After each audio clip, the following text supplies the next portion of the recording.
Even in my own practice, I have folks start with, let's look at your diet, let's look at your exercise, and let's look at your sleep.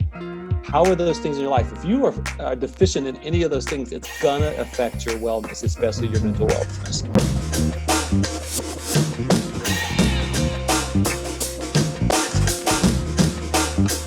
Welcome back to the Culture and Legacy Podcast, where we're having candid conversations with entrepreneurs, talking about life outside of business. And today I am so excited to have my friend Michael Cox on here with me. Welcome, Michael. Thanks, Matthew. Good to be on.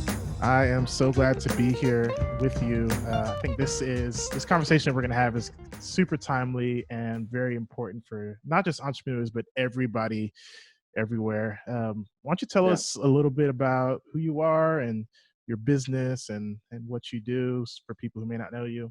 Yeah. So again, like I said, my name is Michael Cox. I am married to Coloma Cox, who's an educator here in the community. Together we have three pretty amazing young boys. They're still young boys. They're not men yet. Not even young men. Keep them young. Or keep them young, who are very much around right now because of all the stuff that's going on.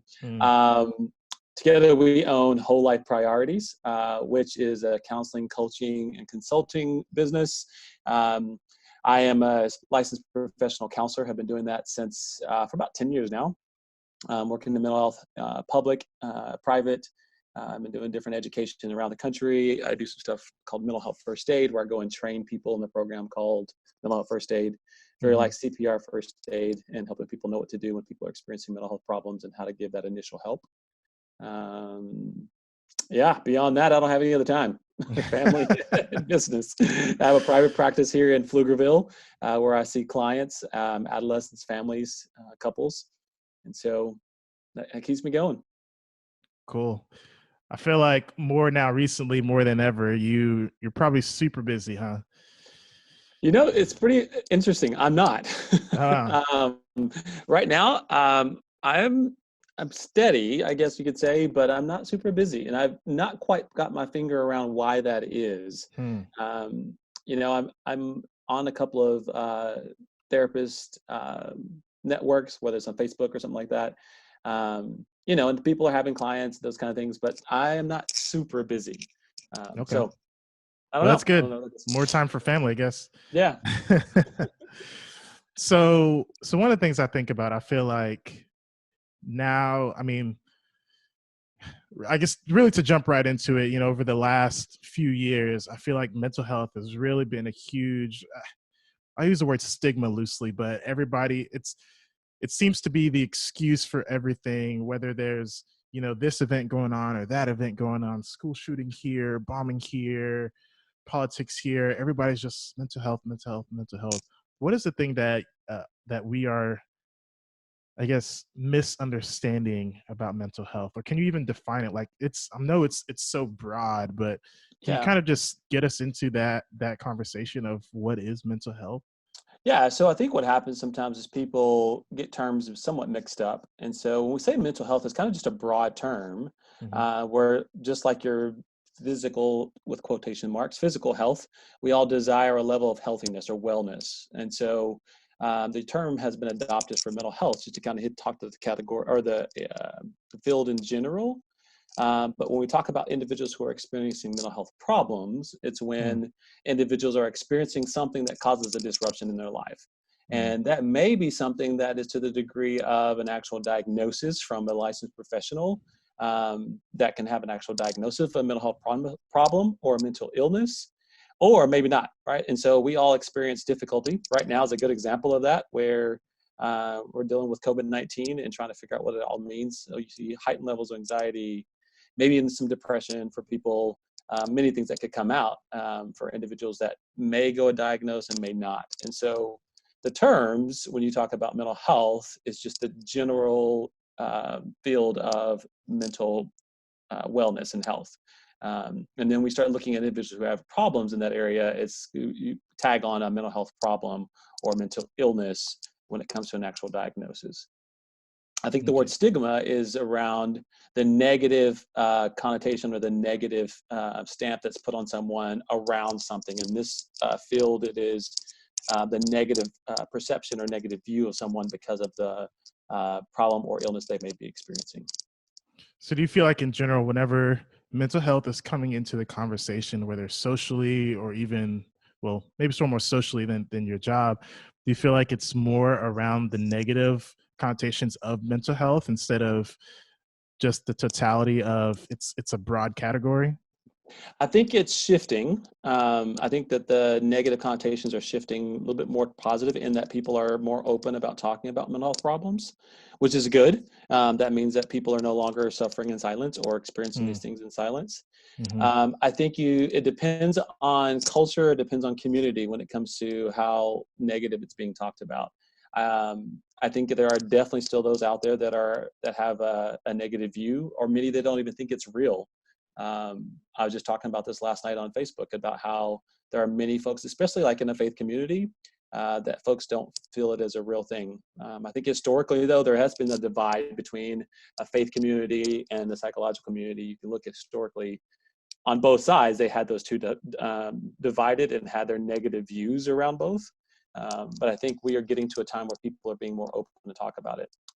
What I would also add to that is, you kind of mentioned it a while ago, there's a degree to where people, I don't know, it's kind of becoming trendy to have anxiety or depression, right? Mm-hmm. And so because that term is now out there and thrown around so loosely, people automatically tag an experience or a problem due to their quote anxiety or my depression, and may or may not have actually seen a clinician to have that diagnosis. And so technology and the access to technology now, people can look up diagnoses like they do with medical problems and automatically self-diagnose. So it's good and bad, I guess, to answer your question. Good and bad in that more people are talking about it, which is good.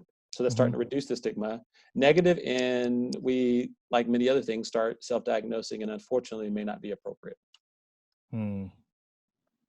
So is there, I guess, I'm kind of the mindset of everybody, whether you're an entrepreneur or not, we're all going to just deal with our own kind of, I guess, to use the more correct term, mental health problems. Mm-hmm. We're all going to have, and I don't wish this on anybody, but we're all going to have some sort of anxiety. We're all going to be stressed. We're all going to, deal with maybe we're struggling with other things that then feed into like imposter syndrome or even family issues that are then causing our own, we're just focused on we're just all over the place mentally. And so you're mentioning that people are self-diagnosing, which may not be the correct thing, going to WebMD to line up your symptoms and so how do we, I guess, how can we, if I feel something, right, but something just isn't right, I guess, what are some common signs of like, okay, I am having a mental health crisis? So first off, I think you're correct in that we all experience something, right? We've all experienced sadness, whether it's through a breakup, a loss of a family member, a friend, loved one. We've also experienced, like you said, stress and anxiety around certain things. And I think there's actually a healthy level of anxiety and stress. You think about a motivator, if you're about to do a presentation or take a test or something like that, we all get a little anxious around those things. Typically, it's kind of a motivator towards accomplishment. Where you gauge there's a long criteria. There's a book called the DSM-5 where clinicians look at an actual criteria for an actual diagnosis. And even with a diagnosis, the purpose of a diagnosis is to decide a process or a path of treatment. So that's the whole reason for a diagnosis. But I think we have to look at the duration and look at the impact it has on an individual's life.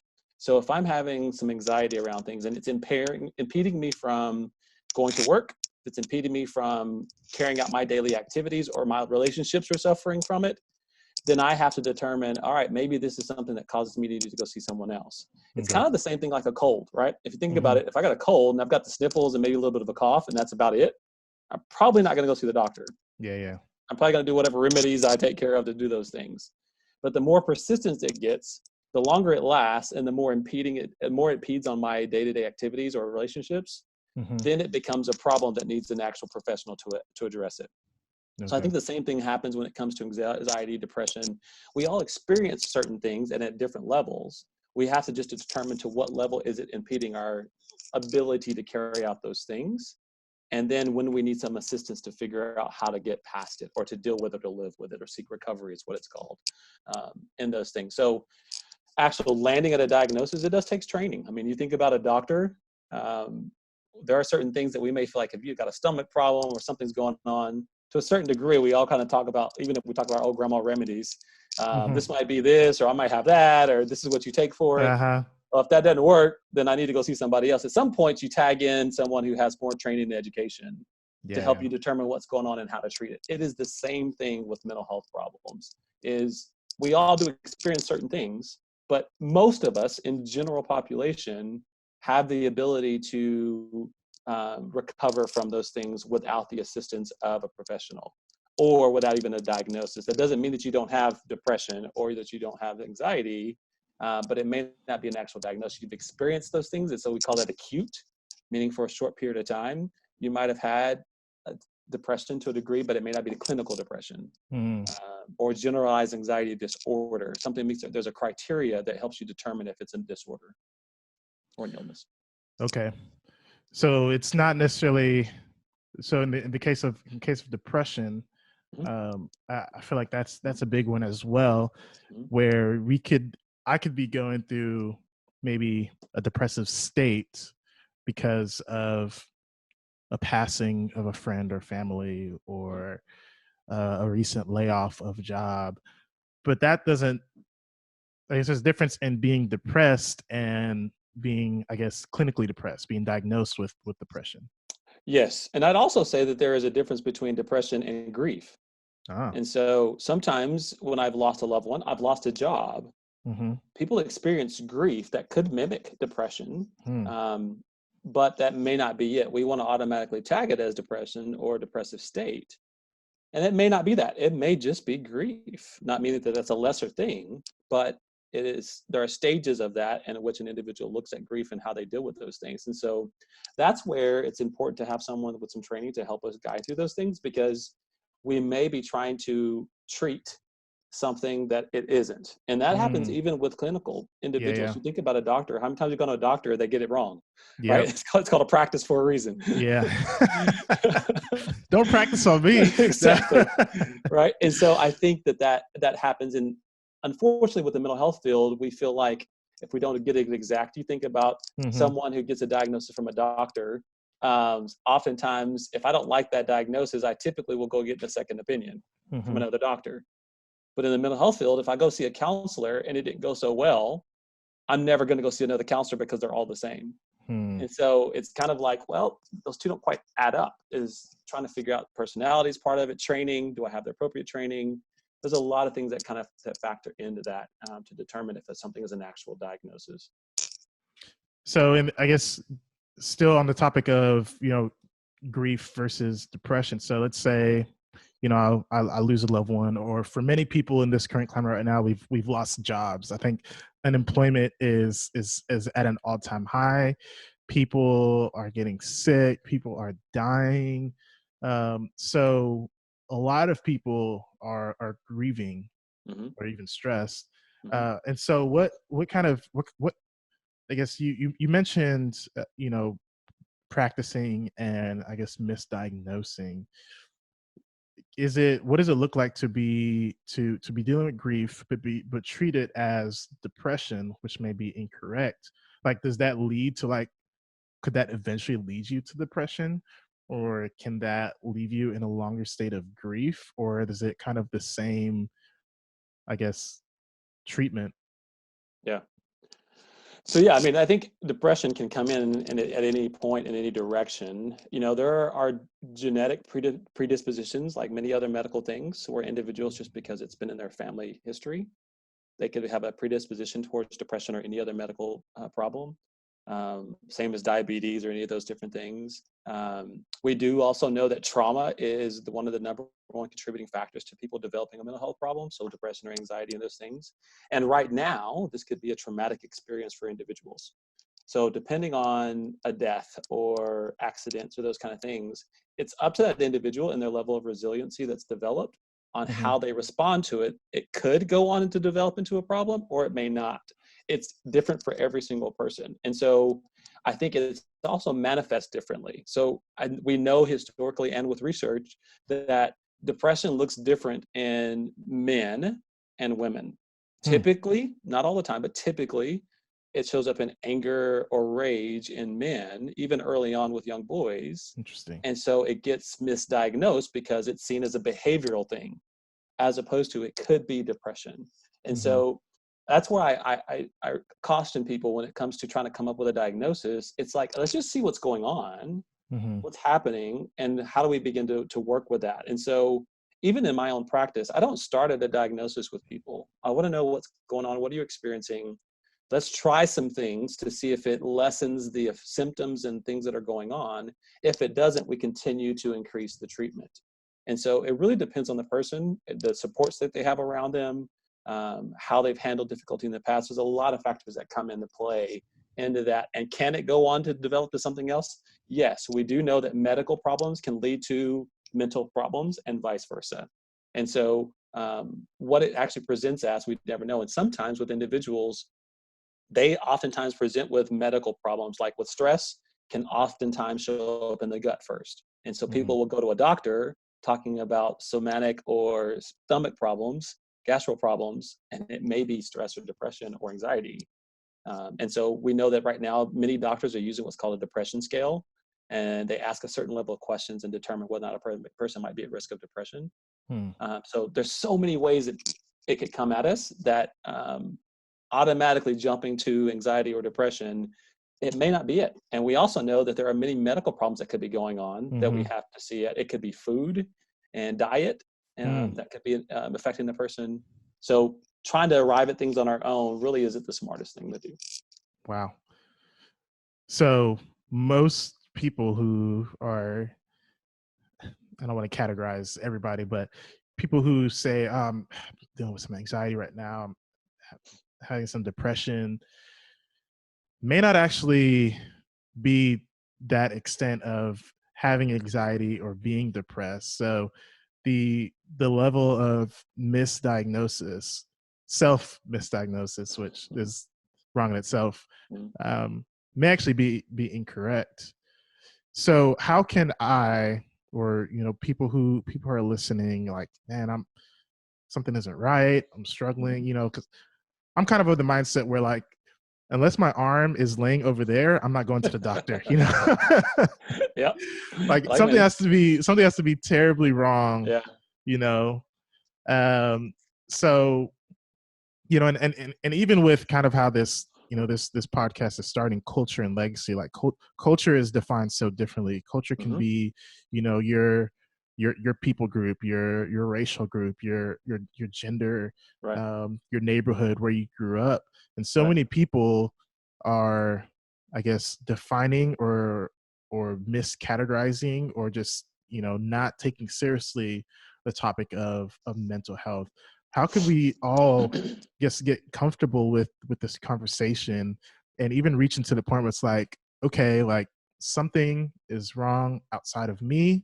Like you said, it could be my diet, it could be something else, it could be something in the air, it could be this a virus. How do we get comfortable with this conversation to a point of saying, like, okay, it is okay for me to talk about this, and I need to go and see a professional? Yeah. So you hit a lot of things I did. in Sorry. there. That's all right. That's my brain. I was just going all over the place. So I think there's a few things. One is you're correct. Culture plays a huge role in what our perception is of mental health. There are many cultures that don't even have terminology for mental health problems or mental Mm-hmm. illness, and so to even start that conversation in some cultures is just not possible, or it's hard because they don't have terminology for it, or do they believe it's a real thing? So you're already trying to overcome one obstacle and even bringing that up. I think the other thing is how the level of someone feeling comfortable to express if they're experiencing something, they know something is going on, but don't feel like it's safe or okay to address it in their culture. It causes them to recluse. And so Mm. therefore the problem persists. and so they don't seek out that treatment. We know that statistically by age 14, if someone's going to go on and develop a mental health problem, in addition to or outside of trauma experience, we'll see those signs and symptoms by age 14. Okay. But unfortunately, we know that the median age of a range for individuals to seek out professional help is 10 years. So if by age 14, I may start seeing signs and symptoms, but I wait 10 years before I even start addressing that. Wow. Think of how persistent the problem can become. Yeah, it becomes a habit almost. Yeah, it becomes a huge habit. Yeah. Or confused as your identity. Like this is just who I am. I'm just an anxious person. I'm just a depressed person. Right. Or Wow. you have people finding maladaptive ways to cope. So that's why we see a heightened level of substance use. Wow. And different ways, sexual activity, a number of different things where individuals have figured out ways to handle what they're going through or to cope with what they're going through, and not even knowing. Like many people don't even know that it's defined as a mental health problem. And so therefore you see behavioral problems happening in schools, you see individuals get incarcerated, a number of different things that are going on, and root of that could be a mental health problem. And so many people don't know because of that conversation. Think about it. For me, growing up, the first time I remember honestly hearing the term mental health was when I got a job in the mental health field and I was in my 30s. Wow. Like I just don't remember it being a conversation. Like I remember taking psychology classes and social work, but I don't remember someone talking about, like with social work classes, I remember talking about just community stuff. But until I started studying, did I really even think about it being a thing? We never talked about it. We never even brought it up. If somebody was having a difficulty in our family, they were special, or, that person over there that, old cousin da-da-da-da has issues. And we just kind of went on about life. And so many cultures don't have that conversation. And there's a lot of reasons, right? Negative and positive. There's a lot of reasons why they don't have those conversations. So what can people do with that and how they start those conversations? I think right now we are in a time where, first off, that you need to allow yourself to look at what are my supports? What are the things around me that contribute to my wellness? So my eating habits, exercise, sleep, those three things are huge in people's wellness. And people typically don't look there. They just want to fix. We're also in an age where everybody wants to run to some kind of narcotic to be able to take care of things. It's easy right now to run to the doctor, get my quick 15-minute session and give me my pill.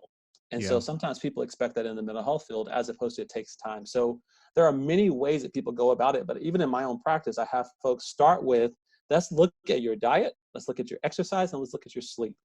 How are those things in your life? If you are deficient in any of those things, it's going to affect your wellness, especially your mental wellness.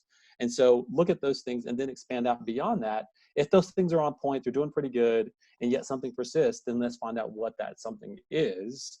And it may take counseling. It may even take seeing a medical professional or something else to figure out what's going on in that individual's life. So it's a process that you go through. But initially, for your general public, I would say, look at all the things around you that you're engaged in. Are there things that need to be shifted? Are there things you need to start doing? And if you're engaged in those things or pull back from those things and you're still not feeling well, then let's figure out what's going on. Okay. Yeah. It really does become part of a whole holistic health approach. You can't be in peak physical form, yet you're sleeping 2 hours a day and expect for the rest of your body to operate normally just because you have huge biceps. And if you think about it, somebody that is that fit and they're only sleeping 2 hours a night, at some point that is going to catch up to them, or they're using a substance to keep them going. Wow. That's good. I actually took a mental health first aid class for my job probably a few months ago now.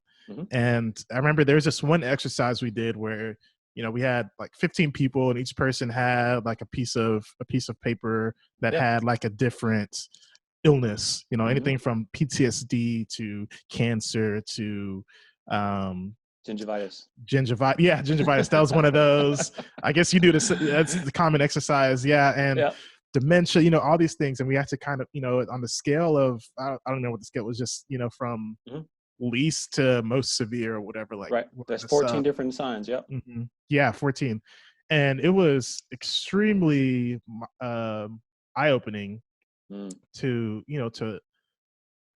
because we're most of us probably used to, we have, physical illnesses, mental illnesses, like they're categorized, but when Right. they're all on a scale of comparison, it's like, man, like depression can, for some can hurt them more than, Hmm. some of these physical illnesses, Yeah. um, and that was just, super mind opening to me. And, going through that class was extremely beneficial for me. I'm obviously not going to go and diagnose somebody else, but Hmm. still noticing, to your point, these warning signs of, hey, at least to check on somebody more routinely, Yeah. especially during these times where everybody is stuck at home for weeks on end. Like, maybe I need to reach out to somebody Yep. more intentionally, or more so before. And that could even be good for me because, Hmm. even if I or someone listening who feels like, I'm good, like that's not for me. Hmm. But somebody is dealing with this and they're afraid to talk about it. Hmm. So I want to ask, kind of in closing, I don't know if so. I guess the question is, for somebody who, what are we kind of talked about some warning signs, and so let's say you're kind of at a point of um, like, okay, I may be at risk for some sort of mental health problems. What practically can we create or establish around ourselves, around our lives? Maybe three things that we can create around our lives to either, help us, I don't want to say avoid mental health problems, but maybe to recover and to heal properly. I guess some habits that we can build Yeah. around us. Yeah. So the first thing you started talking about mental health first aid. So I do teach that course and am a national trainer for the National Council for Behavioral Health, where that is housed. And I think that one of the premises of mental health first aid is just raising awareness for people, having the conversation more. And so that awareness is being aware of people around you. And Mm-hmm. so it's not so much, do I have to know all the criteria? Do I need to know all the details? Or do I even need to know what all the disorders are? Mm-hmm. It's just, how do we help raise awareness of the people that are around us? And so that noticing skills of noticing when something has changed in the life of those that are around me. So those are people that are within that sphere of influence. There's no reason for Matthew to look at John Doe running down the street and wondering if he had a mental health problem. You don't even know him. Yeah. So there's not a determination for that. There's a need for you to determine that. But you can notice a shift or a change in those that are closest to you. Mm-hmm. And so that shift and change in their daily activity, the way that you engage, who they're engaging with or not engaging with, are they going to work? Are they not going to work? Are they just as productive as they used to be? When we notice something has changed or shifted in the life of those around us, we want to be aware of that. And part of what mental health first aid does is help you be okay with approaching that individual in an appropriate way. And so if I see a change, if I see a shift, that it's okay for me to approach that person and talk about what I've noticed. And Mm-hmm. so it's not a blame, it's not an accusation, and nor is it a tag of something. It's just simply saying, I've noticed something different, or I've noticed this change. Are you okay? And Mm-hmm. at that point, that gives that person the freedom to talk to you or to not, or for you to offer assistance if necessary. Okay. So that's one thing that we can do, is just recognize and heighten our awareness skills and our noticing skills. The other is just for individuals to take care of themselves as entrepreneurs. That's one thing that's difficult, is we are constantly on the grind, right? Yeah. Trying to figure out how to make sure we're working well. It is taking all of those times to do things that feeds your soul, your mind, your body, all those different things, consistently engaging in those things, taking time away, making sure you are taking time off, that you are sleeping. We make it Mm-hmm. sound more complicated than it needs to be. Yeah. Consistent sleep, eating, and exercise. Eating I can't, well. eating well, appropriately, Yeah. right? And so those three things, starting there, Mm-hmm. beyond that is just amazing. Right now, because we are so isolated, one of the other things is make sure you're getting the time alone, but you're having good interaction with your family or friends that are around you. But giving yourself space when necessary is extremely important. Okay. So I want to provide some resources for people who are listening. I know that when I've had a friend or two who I feel like, they're suggesting a few things that's, kind of hinting at some sort of self-harm. Mm-hmm. And I know I've called you a few times, be like, hey, like, I have this friend that's talking like this, like, what should I do? And you've pointed me in the direction of, where I can, point them to someone who can help them. Mm-hmm. So let's say we're recognizing some things in some friends or even in ourselves. Mm-hmm. Where can we go to, to try and get them some help? I can't treat anybody, Right. but somebody can. We, especially going through mental first aid, I'm trained to recognize, Mm-hmm. I guess, a mental health problem, but at some point it's going to go beyond us. Right. Right. So there's a couple of things. The first thing is maybe the easiest point for someone is your medical provider is always a good initial resource, right? And so if you notice something happening or going on, that's an immediate. The other is there are public mental health systems that are all over the country that people have access to. Here in the local area, we have in Travis County Integral Care. They're a public mental health system. And then in Williams County, they have Bluebonnet Trails.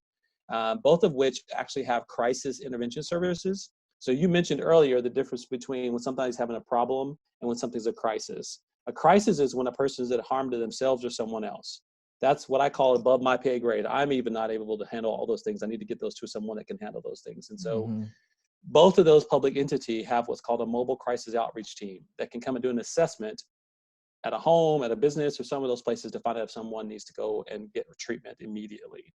So those are public services that are available to the community. They're hotlines you can find online. If you found Williamson County, Bluebonnet Trails, Travis County Integral Care, both of those are helpful with crisis services and have certain services that are available to community members for as treatment and counseling. Yeah, locally for Yep. people in the Austin area. Mm-hmm. Yep. And that's Austin and surrounding areas. So Travis County, then Williamson County. And they're called public mental health authorities. And those are in counties all over the country. I mean, they're everywhere. And so those are available to anyone. Finding resources for counselors, Psychology Today, you can go in there and type in your zip code and you can get profiles of local counselors can help you. NAMI, the National Alliance on Mental Illness, Central Texas, has a great resource list on their website for you to be able to go to. For those people maybe looking for someone specifically of color, specifically Black, an organization called What's in the Mirror has done an extensive survey where they have a list of Black therapists in the community for individuals to go and seek out. And so they keep that list updated. Cool. And then, of course, Whole Life Priorities. wholelifepriorities.com and give us a holler. And even if I'm not your therapist, I am always happy to help someone seek out that help as needed. I'm not always a fit, and I recognize that. And so being able to find and help point people to resources is always possible. Okay, great. Very last question, and I ask this to everybody who comes on the podcast. Like I said, the idea of culture and legacy is, we're coming from different cultures, but also we all want to leave a legacy at some sort. So this is off the cut from, talking about mental health. But my question for you as a father, as a husband, as an entrepreneur, or even outside of that, just as a man, what is the legacy that you want to leave? That is off the cuff. I think I pursue this professionally, and I think I pursue this personally. Is I want to know that I left and equipped those within my reach with the ability to discover who they are and learn how to live that well. Like my boys, I'm not trying to reproduce many Michaels. That's why none of them are junior. I don't have a Michael Jr. If I can really truly help equip them to learn the skills to be who they truly are, then I think I've succeeded. And being a father and supporting them to become who they need to become, and challenging them to do the same thing. And I think I do that same thing in my practice is let's figure out who you are and what you're about and help you live that the best way possible. Cool. That's very so good. If I can look back and see that I did that, whether it's in my children or those that I work with, and I think I've done well and can go on and pass on to the next life. Yeah, I love it. Thank you, Michael. And you mentioned your website earlier, but I want to give you another chance for people who want to reach out to you, who want to learn more about what you're doing or just connect with you. Maybe they have questions or need some kind of consulting or, whatever, how can people find you? Yeah, best place is wholelifepriorities.com. So that's WHOLE lifepriorities.com is the best way. There's a phone number, an email address, all that available on the website to contact me. Or if you happen to go to Psychology Today, you can look me up by name here in Austin, and that'll find me as well. Great. Cool. And, just to stress to people who are listening, mental health, this conversation is okay to have. If you are, like Michael has said, if you feel like, you're kind of operating differently than usual, or even if you see a close friend or family member who usually has it all together and is operating off normal, it's okay to ask, hey, how are you doing? It's okay to ask yourself that. It's okay to have the conversation. It's okay to seek help. Now more than ever, this is such an important conversation, but we need to take care of ourselves. Right. Yes, get your sleep. Yes, eat right. Yes, move your body. But even if all of those things are still together, nobody is immune to some sort of mental health problem. And correct. I'm speaking for Michael now too, but nobody is immune to these things. And so, I don't know what the percentage is, whether it's, I don't even want to make up a number, but it doesn't matter. Like we're all still vulnerable to some sort of crisis. So 1 in 5. 1 in 5? 1 in 5 adults will experience a mental health problem. Wow. And like you said earlier, signs may have been showing up from when we were 14. That was 14 years ago for me. So I'm looking back at my life like, that girl that didn't want to talk to me when I was a freshman. No, I was kidding.